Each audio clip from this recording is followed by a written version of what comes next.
Buenas noches, saludos cordiales, un fuerte abrazo desde la ciudad de Cuernavaca, con un calor particular en el día de hoy, pero siempre, siempre bonito y siempre con ese clima llamado la eterna primavera.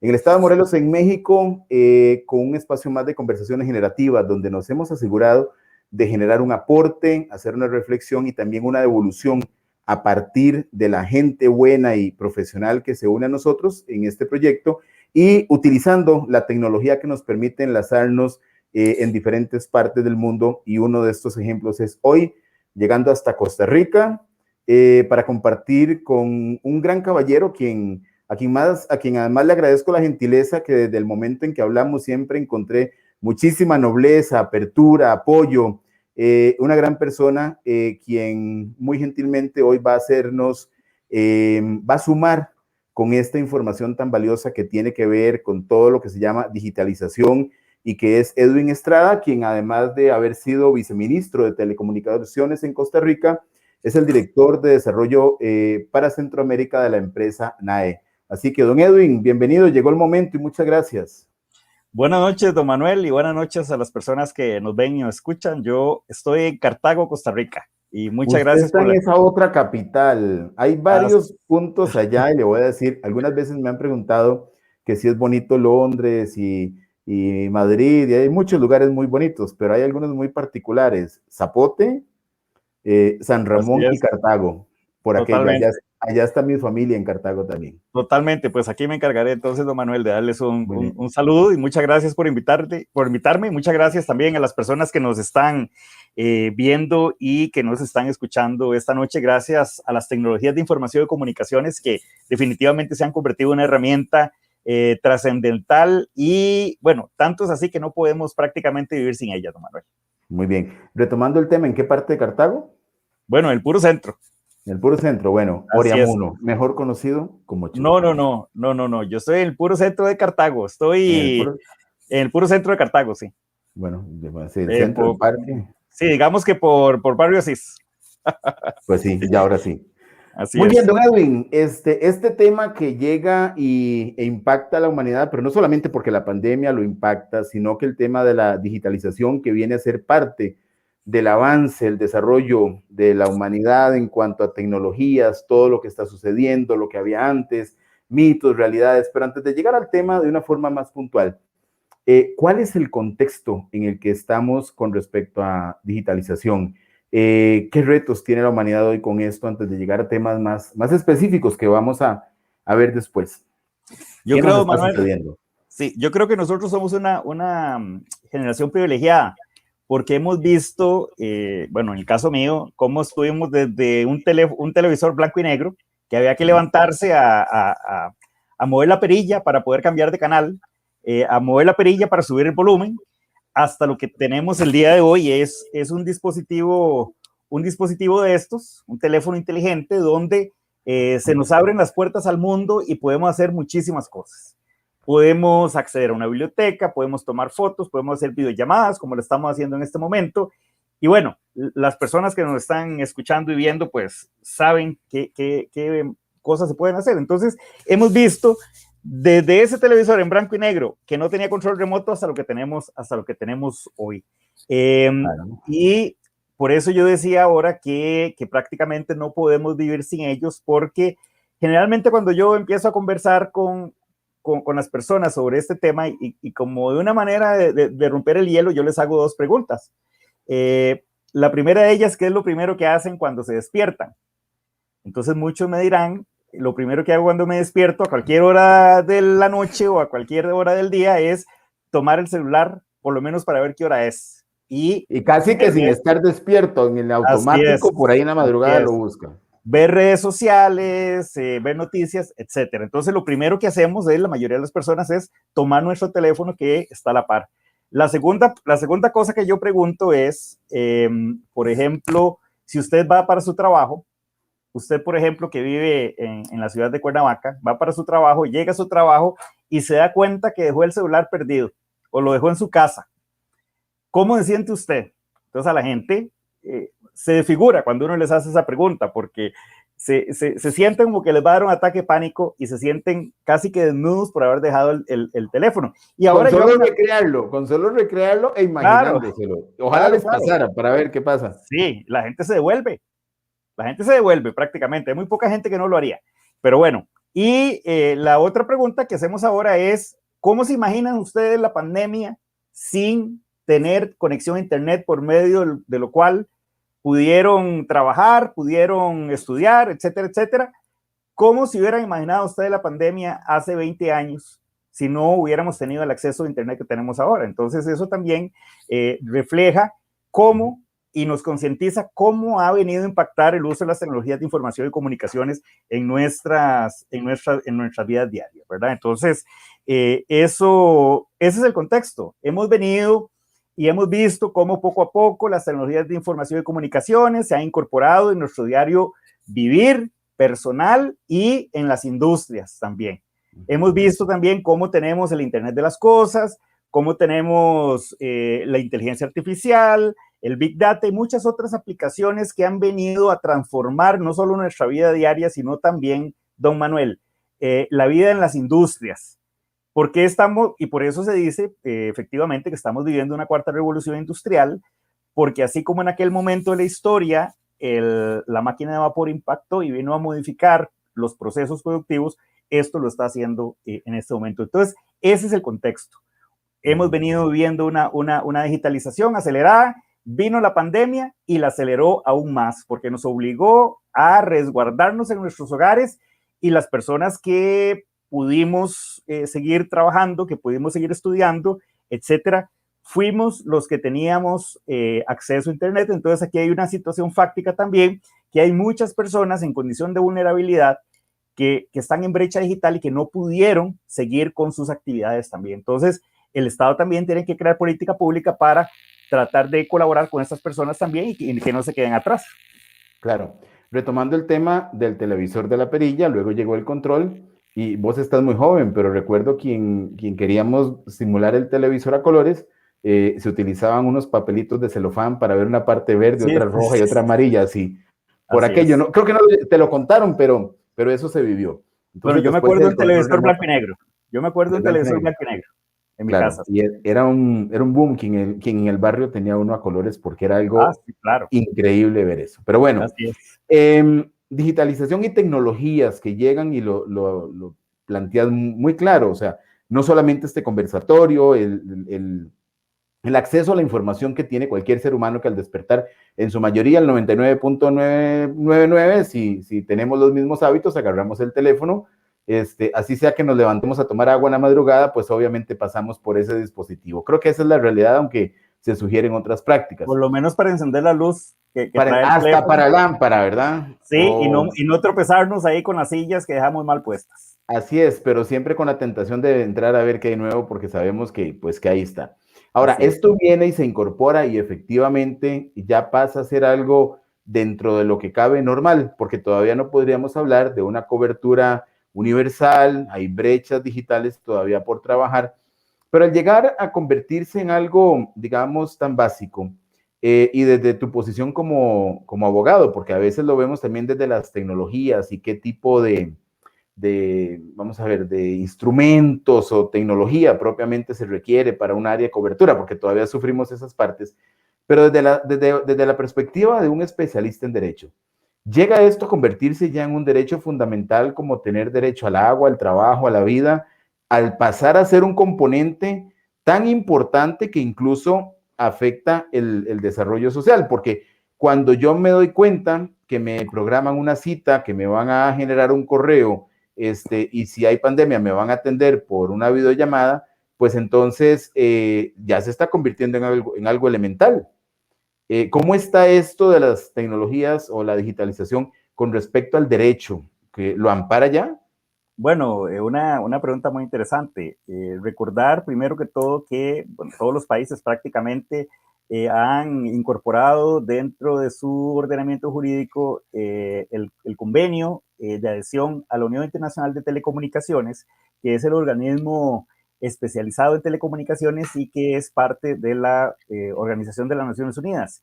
Entonces, esto lo traigo a colación, ¿por qué? Porque habiendo ratificado los países ese convenio y habiéndose convertido en parte de su ordenamiento jurídico, acá ya la Unión Internacional de Telecomunicaciones declaró en su momento el acceso al Internet, el acceso a las tecnologías de información y comunicaciones como un derecho fundamental. Evidentemente, eso es a nivel de tratado internacional y en los ordenamientos jurídicos de los distintos países. Y estamos hablando, en el caso de Latinoamérica, pues están las constituciones políticas que definitivamente tienen un rango superior. Entonces, aquí es importante traer a colación como el caso de México.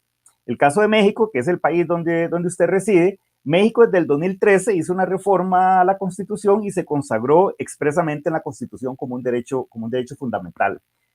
Por ejemplo, el caso de Costa Rica, que es el país donde yo resido, la Sala Constitucional ha venido desde el año 2010 declarando el acceso al Internet como un derecho esencial.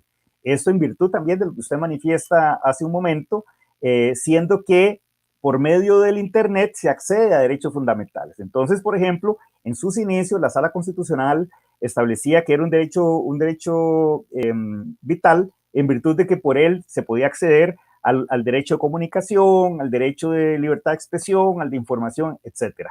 Y bueno, hemos visto, y usted me da el claro ejemplo de lo que está pasando en estos días, donde nos tenemos que quedar en nuestras casas y bueno, ya vemos otras aplicaciones como la telemedicina, el trabajo, el estudio, etcétera, etcétera. Entonces vemos cómo desde el punto de vista constitucional, al menos en Costa Rica, definitivamente el derecho a acceso a Internet va ganando, sus acciones van subiendo.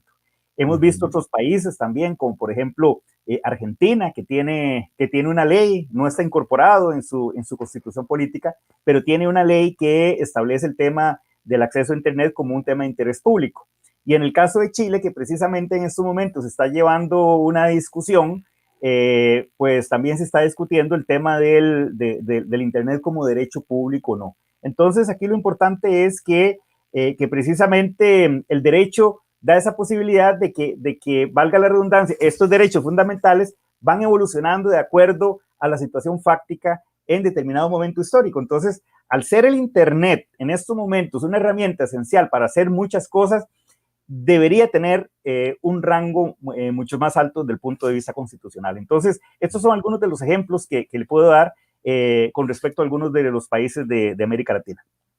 O sea, empieza a desfilar como un elemento que al considerarse derecho fundamental ya requiere la atención de otros. Antes era, bueno, era algo que alguien tenía un poco más de recursos, posibilidades, cobertura, tenía internet, lo alquilaban, tal vez era un beneficio para unos cuantos y no para todos. Ya desfila como algo diferente. Ahora, que sea considerado como un derecho ya cambia la perspectiva, porque, pues sí, cuando usted ve que una cita médica y la salud de un ser humano puede depender de una consulta vía internet, pues ya está tocando fibras muy sensibles y muy vulnerables que son calidad de vida.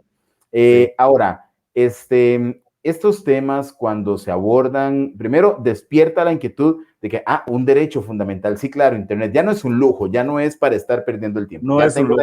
Ya tengo la interacción y la sociedad se ha alineado a esto. Sin embargo, desde la parte del derecho, por ejemplo, puede ser que sea un derecho al cual no tenemos acceso todos, como sí podría ser de un médico, del derecho al trabajo, al agua, etcétera. El Estado, en alguna forma, aunque hay empresas privadas, pues se convierte en corresponsable del aseguramiento de que ese derecho se le pueda proveer a la mayoría de los ciudadanos. Bueno, de alguna manera sí, definitivamente sí, porque el Estado en primera instancia y su principal función es crear ese entorno habilitador para que los habitantes podamos tener acceso a los servicios de telecomunicaciones. Y aquí es importante aclarar algo. El tema de que sea un derecho esencial no significa que sea gratuito, ¿verdad? Porque también muchas personas, políticos, etcétera, en un discurso populista, pues han dicho, mire, internet gratis para todos. Entonces, no hay nada más alejado de la realidad que internet gratis para todo, porque eso significa que estas personas no tienen un conocimiento sobre lo que significa prestar internet y las inversiones que esto lleva. Entonces, aquí lo importante es, primero que todo, poner a disposición de los habitantes los accesos. Aquí en Costa Rica, por ejemplo, es conocido como un servicio disponible al público en el cual pues lo ponen a nuestra disposición y nosotros pues podemos acceder a ellos. Hay un elemento muy importante que mencionamos al principio de la conversación, que son las personas en condiciones de vulnerabilidad. O personas que viven en aquellas zonas donde no es atractiva la inversión para los operadores. Entonces, existe un modelo, y este es uno de los grandes retos que también tienen o tenemos los países de Latinoamérica, y es cómo atender a estas personas en condiciones de vulnerabilidad. Y el método, digamos, más utilizado es el tema de los fondos de acceso y servicio universal, que en este caso pues son fondos que están financiados principalmente, y al menos en el caso de Costa Rica, en su totalidad, por aportes realizados por los operadores los mismos operadores, que son los del sector de telecomunicaciones. Entonces, digamos, elementos concatenados, por un lado el Estado creando ese entorno habilitador para que se puedan prestar los servicios. El Estado, por ejemplo, sacando a licitación el espectro radioeléctrico, que en muchos de los países de Latinoamérica es un bien demanial, o sea, es un bien que pertenece a la nación, que no puede salir de la nación, o no puede salir del poder del Estado, salvo algunos países como Guatemala. Entonces se pone a disposición para que los operadores puedan brindar los servicios. También otro elemento importante es la construcción de infraestructura, porque el Estado también suscribe contratos con los operadores, les impone obligaciones de cobertura, y por otro lado también, por medio de diferentes instituciones que conforman el Estado en sentido amplio, tienen que brindar los servicios, tienen que brindar, perdón, los permisos de despliegue de infraestructura. Entonces el ejemplo claro son las municipalidades, los gobiernos locales, que este es un reto común en América Latina, que hay los gobiernos locales que tienen cierta autonomía constitucional, que no necesariamente son muy ágiles en la emisión de reglamentos apegados a la ciencia y a la técnica, tampoco son muy ágiles en el tema de los procesos de otorgamiento de permiso. Entonces esto hace que haya un atraso en la dotación de permisos, y por ende en el despliegue de las infraestructuras de telecomunicaciones. Entonces, el Estado definitivamente tiene una gran responsabilidad, y repito, hacer lo necesario para que sus instituciones actúen de manera oportuna y de manera eficaz para que los operadores, que son los que están obligados a desplegar las redes de telecomunicaciones, lo puedan hacer en las condiciones. Y por otro lado, entonces, para atender aquellas personas que están en condiciones de vulnerabilidad, se utilizan los fondos de acceso y servicio universal, que lamentablemente en muchos de los países de Latinoamérica, como por ejemplo Brasil, prácticamente no se han utilizado. ¿Por qué? Porque son fondos frescos, son fondos revolutivos, son fondos que siempre tienen dinero porque se están reinvirtiendo. Entonces, es muy dado a que los políticos de turno, también al lado de la voracidad fiscal que estamos viviendo, y que lamentablemente también ha aumentado en virtud de la pandemia, pues se vean tentados de tomar ese dinero y pues utilizarlo para otras cosas. Y uno de los casos lamentables fue el caso acá de Costa Rica, donde el gobierno de la República pretendió utilizar ese dinero, que era para los más pobres, para pagar deuda pública. Perdón, para los más pobres en temas de inversión, infraestructura tecnológica. Vamos a ver, para las personas en condiciones de vulnerabilidad, personas, por ejemplo, en condiciones de pobreza. ¿Por qué? Porque uno de los programas que se está desarrollando acá en Costa Rica es un programa para dotar a las personas en condición de vulnerabilidad de una computadora y de un subsidio para el pago del servicio, ¿verdad? Entonces... Perdón, pero la inquietud es, ¿ese dinero estaba orientado a dotar de infraestructura, de equipos a la población más vulnerable? A la población más vulnerable. No se le dio, digamos, el mejor, no se le orientó al propósito. Bueno, vamos a ver, acá en Costa Rica se pretendió, el gobierno mediante un proyecto de ley pretendió tomar ese dinero. Por dicha no fructificó ese proyecto de ley, pero hay otros países donde sí, como por ejemplo Brasil. Se ha tomado ese dinero y se ha invertido en cualquier cosa menos en lo que tenía que invertirse. Entonces, lamentablemente en Latinoamérica han habido algunos países en los cuales son fondos, repito, para personas en condiciones de vulnerabilidad, para dotarlos y reducir la brecha digital, y bueno, vea la importancia que hemos tenido entonces, por ejemplo, en medio de la pandemia, donde la persona iba a tener oportunidad de trabajar o no trabajar si tenía o no tenía internet. Igual, el estudiante lo iba a poder hacer si tenía o no tenía acceso a internet. Entonces, vea usted la importancia en esta época, en esta coyuntura que estamos viviendo de la pandemia, de dotar de acceso a internet, y aquí estamos hablando que esos fondos son para las personas más vulnerables. Entonces, eso, así es como el Estado, ¿verdad? Como el Estado crea ese entorno habilitador para que los habitantes podamos hacerlos. Claro, otro elemento importantísimo es el mercado. Es el mercado, la apertura del mercado de las telecomunicaciones. Entonces, tiene que haber un regulador fuerte, un regulador con las suficientes herramientas para poder intervenir el mercado de las telecomunicaciones cuando sea necesario. Y, por ejemplo, este es uno de los grandes retos que tiene México. ¿Por qué? Porque en México existe un operador dominante. Entonces, ¿qué es lo que pasa? Que no necesariamente el operador dominante tiene incentivos para hacer las inversiones en infraestructura, porque como es el dominante, entonces digamos que hay un tema ahí de competencia que no está muy bien estructurado.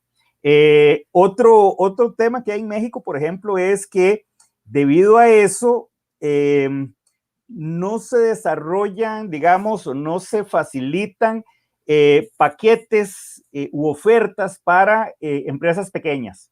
Por ejemplo, existen ofertas para empresas muy grandes, pero para empresas pequeñas no.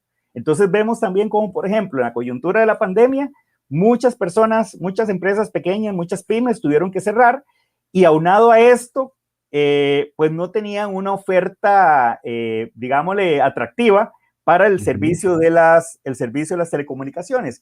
Y otro de los retos que hay en México también, y que es muy interesante, es que todavía, si usted, por ejemplo, bueno, tal vez usted me podrá contar su experiencia, pero yo le hablo en términos generales.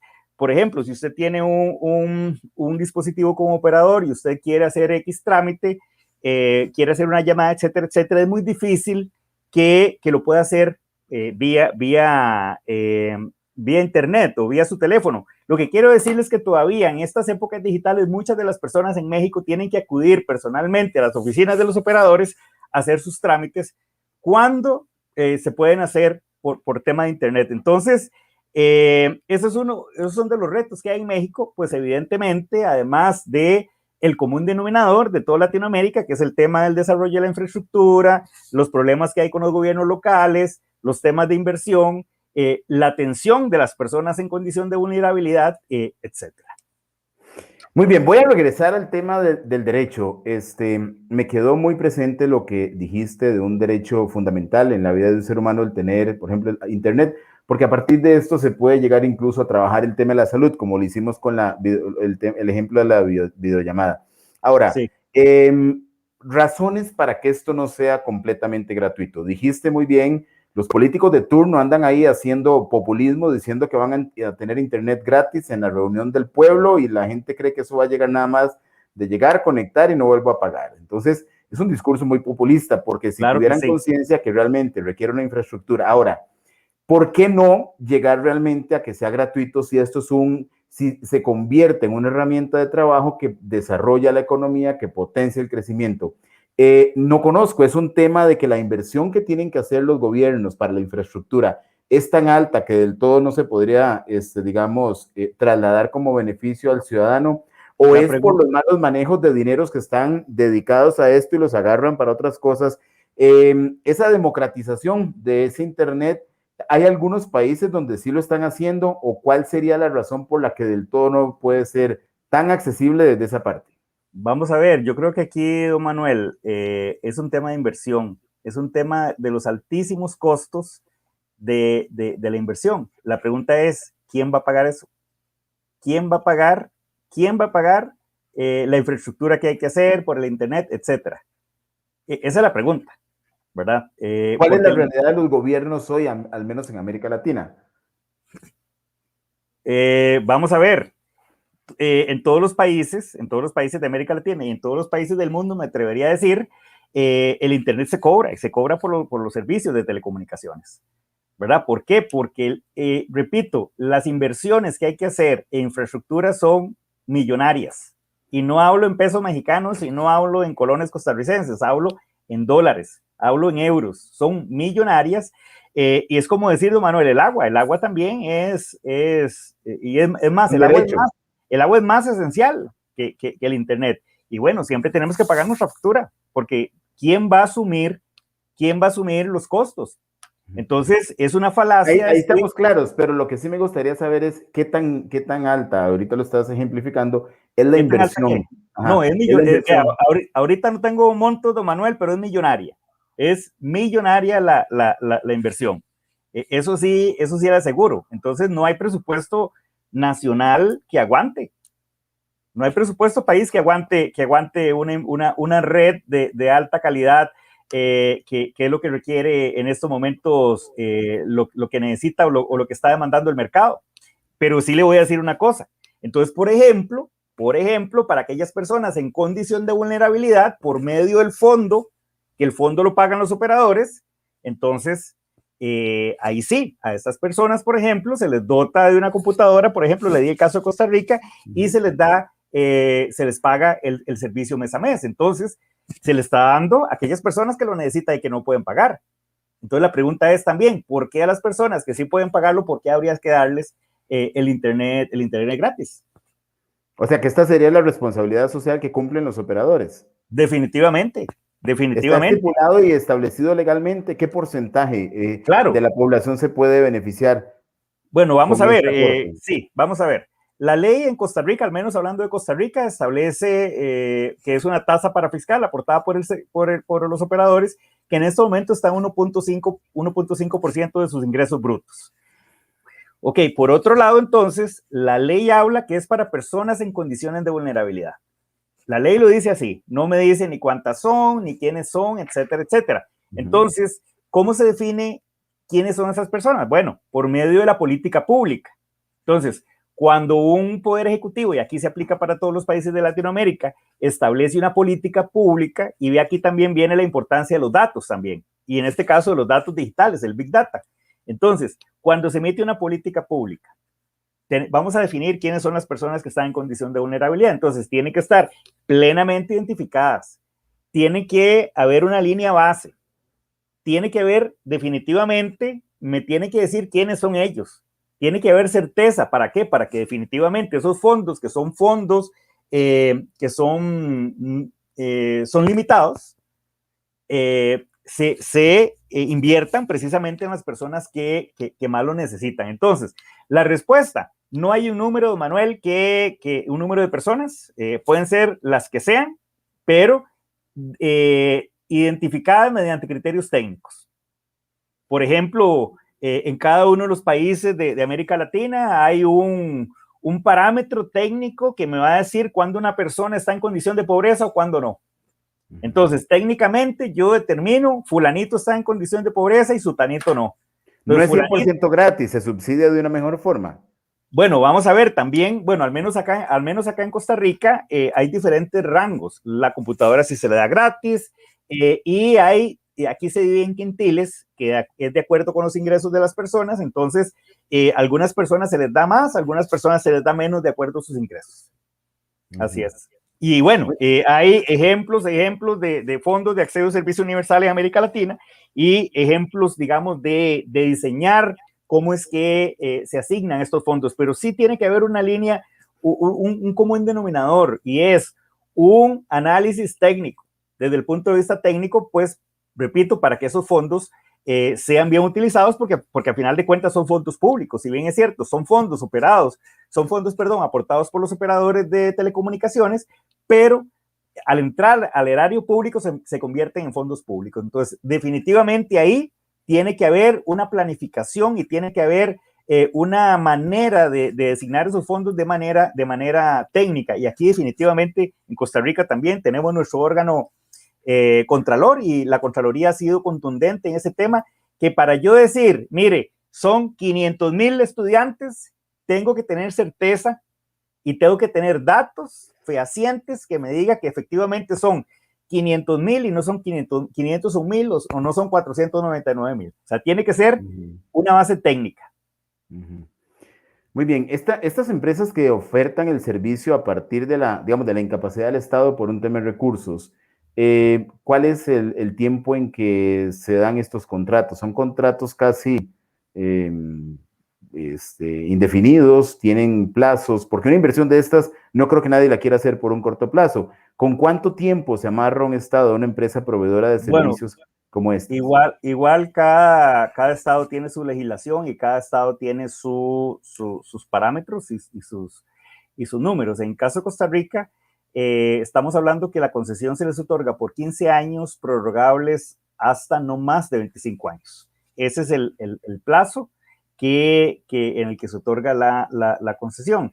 Y aquí es importante, don Manuel, analizar entonces qué es lo que tiene que hacer el Estado, porque al final de cuentas las telecomunicaciones no son un fin en sí mismo. Entonces, es importante, cuando hablábamos ahora del entorno habilitador, además del tema de infraestructura que hablamos, es importante entonces analizar qué es lo que tiene que hacer el Estado. ¿Para qué? Para que los habitantes podamos acceder a los servicios de telecomunicaciones que hemos visto que es la herramienta fundamental, es lo que hace 100 años era aprender a leer y escribir, es la herramienta fundamental, repito, para ser más competitivos y a final de cuentas mejorar nuestras condiciones de vida. Y aquí le puedo decir que el Estado, bueno, tiene que crear la política pública para que se desarrollen al menos 3 escalones, imaginemos de la pirámide allá de Teotihuacán, cerca de Ciudad de México. Imaginémonos que tiene tres escalones, entonces el primer escalón definitivamente es el tema de conectividad. Y para hablar de conectividad, entonces, hay que trabajar en infraestructura, hay que gestionar el espectro eléctrico también, ¿verdad? Que el espectro eléctrico es un bien, como dijimos anteriormente, que pertenece a la nación y que puede ser entregado vía concesión por un determinado tiempo. Y además de eso, entonces, el Estado tiene que habilitar y dar esa posibilidad de que los operadores puedan desplegar esa infraestructura lo más pronto posible para poder poner a disposición los servicios, no solamente de las personas, sino también de la industria, porque también hemos visto cómo la industria poco a poco ha sido impactada y se va a seguir impactando para mejorar sus procesos y mejorar sus productos y servicios también. Entonces, ese es el primer escalón. El segundo escalón sería la digitalización de las empresas y la digitalización del Estado. Es importantísimo y hablemos del Estado primero. Las personas interactuamos diariamente con el Estado, con el Ministerio de Hacienda, si hay bancos públicos, bueno, bancos privados, en fin, hacemos una serie de gestiones ante el Estado maneja nuestros datos, existe un registro público de propiedad, digamos, donde están inscritas las propiedades, un Tribunal Supremo de Elecciones donde estamos inscritos como personas. Además de ello, las instituciones del Estado interactúan entre sí, trasegando información unas con otras. Entonces, por eso es importantísima la digitalización del Estado para poder nosotros interactuar con ellos, que ellos interactúen con nosotros, que las empresas, las empresas estatales interactúen entre sí, también para que haya un buen manejo de datos, para que los datos se resguarden, también con esos datos hacer política pública, con datos fehacientes, con datos reales y que tengan una línea base técnica también. Entonces vea la importancia de la digitalización del Estado, porque por ejemplo, bueno, usted vive en un país muy grande que es México. Imagínese usted, por ejemplo, si tuviera que ir, no sé, a la Embajada de Costa Rica en el DF. Una cosa es que usted se traslade hasta allá desde la ciudad que usted vive, y otra cosa es que usted pueda hacer el trámite online. Entonces, imagínese usted que tenga esa posibilidad de hacer ese trámite online y que usted no se tenga que trasladar. Estoy terminando una maestría en la Universidad de Guanajuato, ¿sí? Fabulosa, una universidad que nació virtual, todo es perfecto ¿Sí? porque ni siquiera la pandemia la afectó y no he estado en Guanajuato nunca. Ah, bueno, imagínense. Entonces vea la importancia de la transformación del Estado. Algo muy importante también y lo hemos repetido acá, el Internet, las telecomunicaciones ya dejó de ser un lujo, ahora se convierte en una herramienta esencial. Entonces es importante también y sobre todo en esta coyuntura de pandemia, que los estados analicen o los gobiernos analicen cómo hacer un gasto de calidad, una inversión de calidad. ¿Por qué? Porque la digitalización de una institución pública tiene X costo. Sin embargo, los beneficios que se van a obtener por esto a corto, mediano y largo plazo van a ser mucho mayores y los ahorros van a ser mucho mayores que lo que gastó, digamos, en la digitalización. Entonces también el Estado tiene que verlo como una inversión, como un gasto de calidad, y es importante que rápidamente, porque también es otro tema, el tema de telecomunicaciones, el tema de tecnologías, como decimos acá, para ayer es tarde. O sea, las decisiones tienen que tomarse oportunamente y tienen que tomarse ya. Igualmente, don Manuel, hablamos de la digitalización. Bueno, la digitalización de las empresas, de las empresas privadas. Nada más, perdón, que antes de continuar Sí. con digitalización, porque eso está muy interesante y tengo algunas inquietudes, me quiero remontar a un par de consultas. Desde el área legal, siendo vos abogado y viendo cómo se enlaza ya la parte de un derecho. Entonces a un ciudadano le dicen, usted tiene derecho a que le den una cita médica, usted tiene derecho a internet. Hay gente que haya planteado un recurso de amparo, por ejemplo, en el caso de Costa Rica, demandando un internet en una zona de cobertura X para un estudiante, para X. ¿Se enlaza ya con esta demanda ya legalista de la ciudadanía o todavía no ha llegado a esos niveles? Bueno, en este caso sí, ya personas han acudido a la Sala Constitucional a exigir ese derecho. Ya hay resoluciones, ¿Hay como le digo, jurisdicción sobre eso? jurisprudencia, sí. Jurisprudencia, perdón. Sí, desde el año 2010. Desde el año 2010, cuando la sala empieza a decir acá en Costa Rica que es un derecho Derecho. esencial, es precisamente en virtud de que los ciudadanos pues acuden a la sala para hacer valer sus derechos constitucionales. Entonces, sí, la sala ha venido reiterando eso. Entonces, aquí es interesante porque si vemos, por ejemplo, el caso de México, donde expresamente está contenido en la Constitución, en Costa Rica expresamente no está. Sin embargo, ya la Sala Constitucional lo ha venido desarrollando vía jurisprudencia.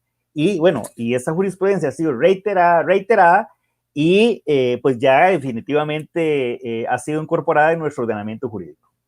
Muy bien. ¿Cómo se benefician las empresas locales con estas grandes operadoras? ¿Hay un crecimiento paralelo? ¿Toman información? ¿Crecen de forma conjunta? En el caso de Costa Rica, en el ICE, o simplemente se mantienen al margen. Cuando me habla de las empresas locales de telecomunicaciones De o todas telecomunicaciones, las... por ejemplo, llámese el Okay. ICE, por ejemplo, que es Sí, sí. el ente rector, a la par de una mega empresa que sí está en la capacidad económica de desarrollar y de invertir en esta infraestructura. Bueno, ¿Se apoyan, se complementan? mire, definitivamente acá estamos en un mercado abierto y un mercado abierto pues tiene que haber un regulador que tenga las herramientas, que pueda intervenir el mercado cuando tenga que hacerlo, que tenga que estar observándolo cuando tenga que hacerlo. Entonces, ese es el éxito de una apertura de un sector, ¿verdad? Que exista un regulador que tenga las suficientes herramientas. En el caso de Costa Rica, bueno, la apertura se hizo apenas en el 2008, fue uno de los últimos países en el mundo en hacer la apertura del sector de telecomunicaciones. Se tomó la decisión de dejar al operador estatal y el operador estatal está compitiendo en este momento. Está compitiendo en igualdad de condiciones que los demás, eso sí. Igualmente han proliferado muchas compañías que brindan servicios de telecomunicaciones, distintos tipos de servicios de telecomunicaciones, porque pensamos que solamente están los móviles, ¿no? Hay una serie de servicios que se pueden dar y entonces han proliferado y esto definitivamente en beneficio de los habitantes, porque uno de los objetivos de la apertura del sector de telecomunicaciones y de la ley es crear ese entorno también para que haya competencia y con esa competencia que haya más operadores y donde los habitantes o los usuarios podamos escoger cuál es el que queremos. Entonces, definitivamente, desde ese punto de vista, la apertura del sector de telecomunicaciones ha sido un éxito porque ahora los usuarios pues podemos escoger cuáles son los operadores que queremos que nos brinden los servicios. Y hablando también y siguiendo con el tema de digitalización y el siguiente punto es la digitalización de las empresas privadas. ¿Por qué? Porque dijimos también de las muchas aplicaciones que se utilizan, que ya se están utilizando, y son herramientas que se utilizan para que las empresas mejoren sus sistemas productivos, mejoren sus procedimientos, sean más eficientes, más eficaces y brinden mejores servicios y productos. Entonces, por eso es importante también que las empresas privadas pues hagan esas inversiones, que las empresas privadas se digitalicen lo más pronto posible, ¿Por qué? Porque está demostrado también que es un ganar-ganar y que por medio del uso de las tecnologías los procesos se hacen más eficientes y bueno, es mucho mejor para todos. Pero lo más importante de todo, don Manuel, y a final de cuentas es la razón de ser del uso de las telecomunicaciones, de la política pública, es el bienestar de los habitantes. Entonces también es necesario, como cúspide de esa pirámide, la digitalización del talento humano. Entonces, que los habitantes, una vez que tengamos esa conectividad que nos permita tener acceso a los servicios, una vez que ya las empresas se vayan digitalizando, que el Estado se vaya digitalizando, entonces, repito, llegamos a la cúspide de la pirámide donde los habitantes, donde los usuarios, vamos a tener la oportunidad de apropiarnos de esos servicios de telecomunicaciones, de esos usos, para hacer un uso productivo, porque a final de cuentas también, si nosotros nos ponemos a analizar y hay estudios sobre cuáles son las capacidades y las herramientas y las habilidades que requieren los trabajos actuales, todos están relacionados con las tecnologías de información y comunicaciones. Entonces, debemos necesariamente también transformar ese talento humano que tenemos para que podamos hacer, repito, un uso productivo de las tecnologías de información y comunicaciones, pero además, don Manuel, un uso seguro y un uso responsable, porque si bien es cierto, las telecomunicaciones nos brindan un montón de posibilidades, pues lamentablemente, como todo en la vida, también tiene sus retos, porque hemos visto, por ejemplo, las cosas malas o las cosas feas que se pueden dar por Internet, y hablemos de estafas, acoso sexual, pederastia, y muchas otras cosas más que no queremos. Entonces, por eso también es importante crear la política pública para dotar de las herramientas a las personas para hacer un uso seguro de las mismas. Y también un uso responsable, don Manuel. ¿Por qué?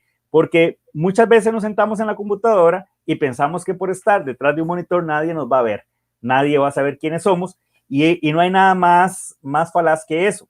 ¿Por qué? Porque para todo hay trazabilidad. Dicen los expertos que en los próximos 5 años cualquier delito o todo delito va a ser posible tenerlo trazado en virtud del uso de las tecnologías de información y comunicaciones, porque nosotros andamos con este dispositivo día y noche, no nos despegamos de él, estamos mandando información a cada momento y desde lo más básico, estamos tomándonos selfies, poniendo en las redes sociales dónde estamos, con quién estamos, qué estamos comiendo, y la inteligencia artificial es impresionante, es impresionante. Yo no sé si usted ha tenido la experiencia de que usted, y un día estoy conversando con una persona, me decía, mira, vieras que yo estaba hablando con mis hijas sobre tenis rojas, y me dice, y fui a mi teléfono y me salieron ofertas de tenis rojas. Me dice, ¿qué es? Que nos están escuchando. Entonces, la inteligencia artificial es impresionante. Entonces, es uno también de los pros y contras del uso del Internet. Entonces, repito, el Estado tiene que hacer política pública para poder hacer un uso seguro, un uso responsable y un uso productivo de las tecnologías de información y comunicaciones, y todo esto pues nos va a permitir, al final de cuentas, ser más competitivos, y eso. Hay también, además de eso, la transformación, hay noticias que se dan en todos los países sobre determinado número de empleos que se van a sustituir por la inteligencia artificial o por el Internet de las cosas. Entonces la gente se asusta. Bueno, es uno de los retos de la cuarta revolución industrial, es uno de los retos de la... Es una revolución, realmente. Claro, pero sin embargo eso ya pasó con la primera revolución industrial. Hay un oficio que se llamaba el sereno, y hay una canción mexicana muy famosa, El sereno en la esquina, ¿verdad? Hay una canción que habla del sereno en la esquina. Bueno, el sereno era un señor que iba apagando las luces una por una. Y bueno, cuando ya vino la automatización o la electrificación, ya el sereno se quedó sin trabajo.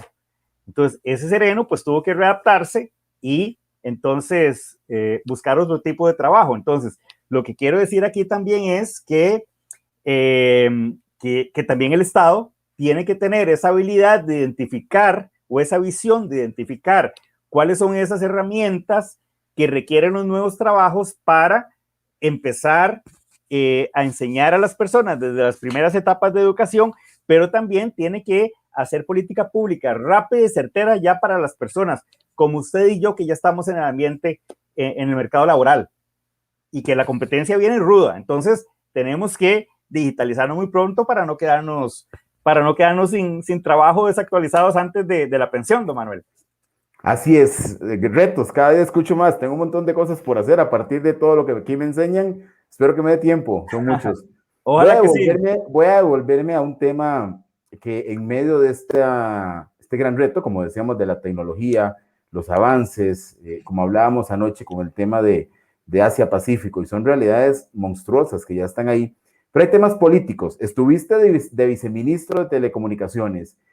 Al inicio de este conversatorio hablábamos de que algunos políticos con discursos populistas, de esos que todavía alguna gente lamentablemente les cree, llegan a hacer promesas. Y por otro lado, estamos yendo al otro extremo de la responsabilidad que tiene el Estado en lo que es política pública, regulación, educación, inversión, etcétera.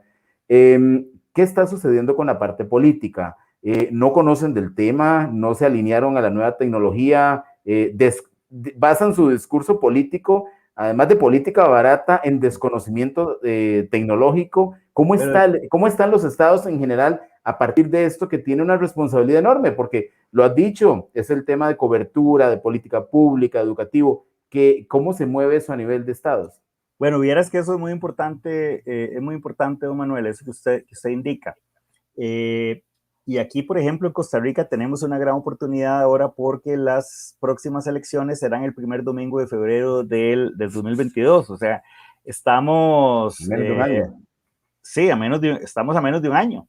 Entonces, yo creo que los candidatos, los políticos, lo que tienen que sensibilizarse es que el tema de las tecnologías de información y comunicaciones, primero, es transversal, que toca todos los sectores de la economía. Si nos ponemos a ver y nos ponemos a dar un ejemplo, usted me nombra sector, yo le puedo dar ejemplos de cómo impacta positivamente, pero no es que solo impacta positivamente, es que si no se toman las decisiones, ese sector se queda atrás, porque esto es una competencia.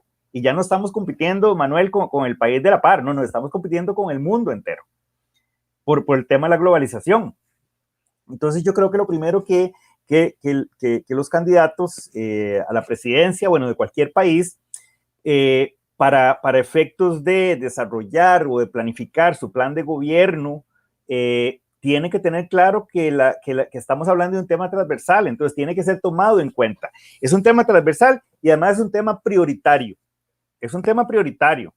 Y yo aquí, en mi experiencia... Y político, porque con esto intentan llegarle a los jóvenes también. Claro, bueno, a los jóvenes y a todas las personas, ¿verdad? Pero imagínense usted que yo durante mi tiempo como viceministro, me tocó muchas veces ir a tocar puertas de ministerios donde tradicionalmente no tenían que ver nada con el tema de telecomunicaciones, pero resulta ser que ahora es un ministerio que por ejemplo, tiene que tener un permiso ambiental, por ejemplo, o un ministerio que es el de las carreteras, el rector en carreteras, y entonces en su política pública de planificación de carreteras tiene que también incorporar los elementos técnicos para que los ductos vayan por las carreteras. Entonces, imagínense usted que la primera vez que yo me acerqué al ministerio encargado acá en Costa Rica, me dijeron que ese no era un tema de ellos, porque ellos lo que hacían en carreteras y no hacían redes de telecomunicaciones.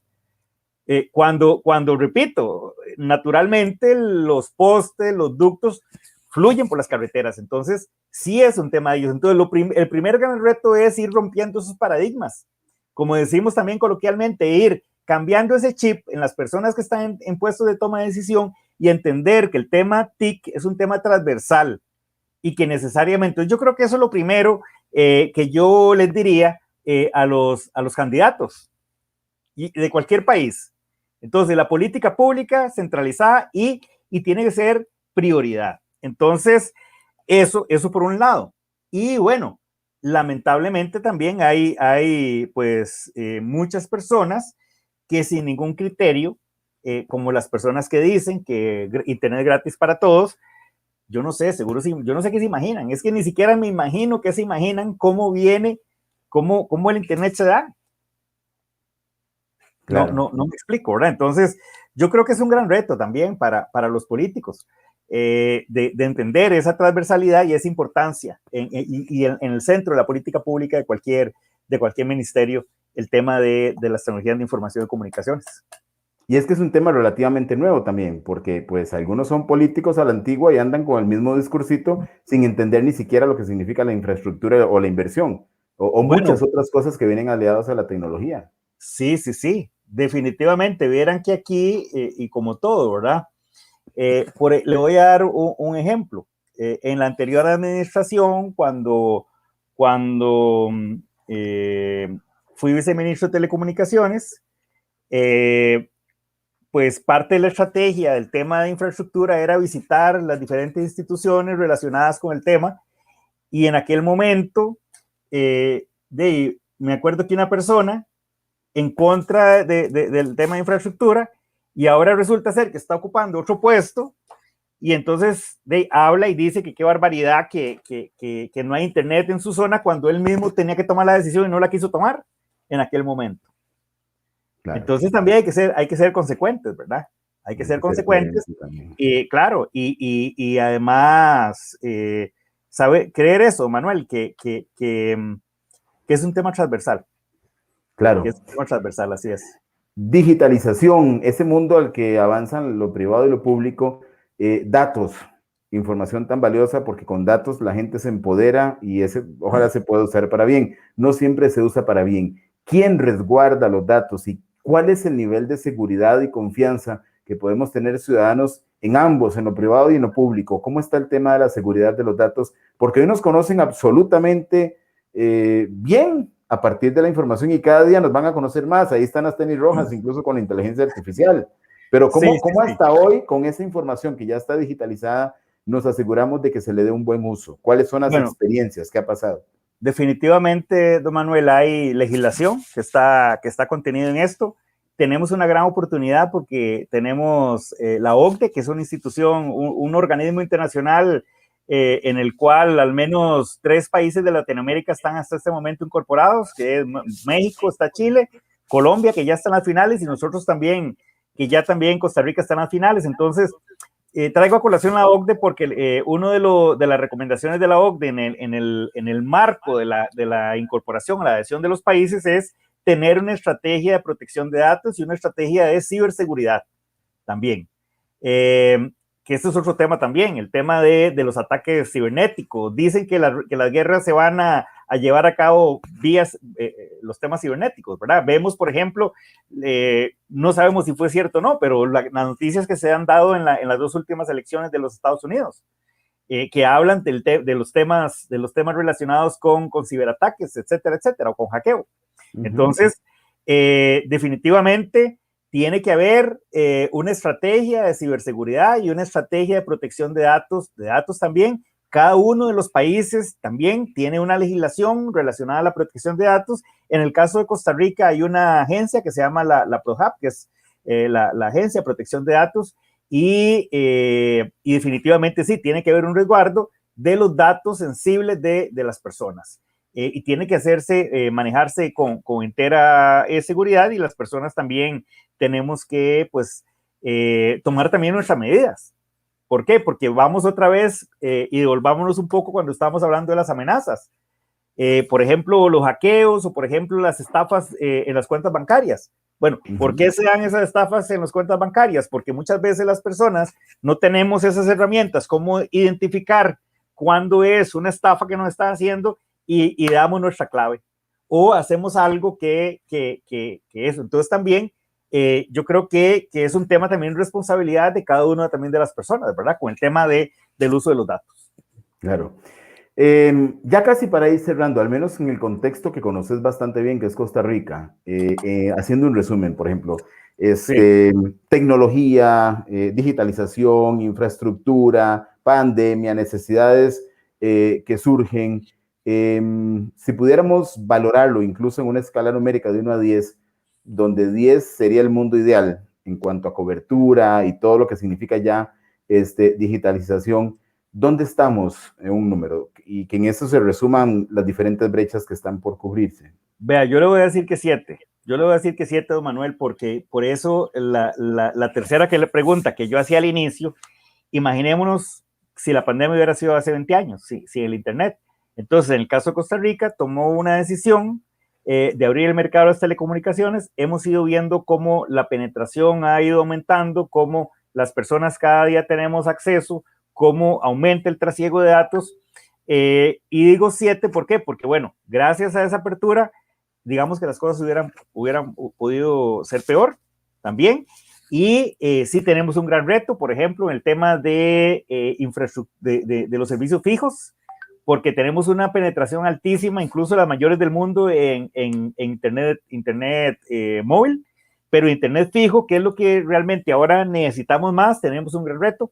Y creo que una de las cosas que yo trabajaría es en la inversión de fibra óptica, porque la fibra óptica tiene muchas ventajas, da mayor velocidad, es más segura, no tiene interferencias electromagnéticas, llega hasta el hogar, etcétera. O sea, tiene muchas ventajas sobre los servicios móviles. Entonces, yo creo que un país como Costa Rica, pero estoy seguro que es un reto también en todos los países de América Latina, es definitivamente el tema del Internet fijo.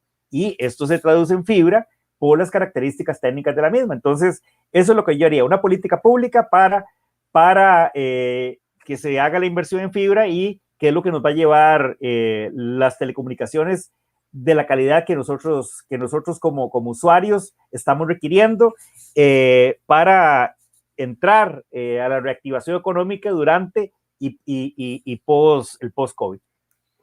Muy bien, don Edwin, dos temas de una vez cerrando. Teniendo al frente a un ex viceministro de Telecomunicaciones, si pudieras resumir con una frase, ¿cuál fue tu legado a partir de esta conciencia en el manejo de estas cosas que dejaste a un gobierno? Y la segunda, ¿qué se hace en NAE? Bueno, con el tema del legado, yo creo que bueno, yo creo que fueron muchos legados, o varios legados, los que se hicieron gracias al equipo del viceministerio durante mi gestión. Llevamos adelante el proceso de adhesión a la OCDE, específicamente en el Comité de Economía Digital, de principio a fin.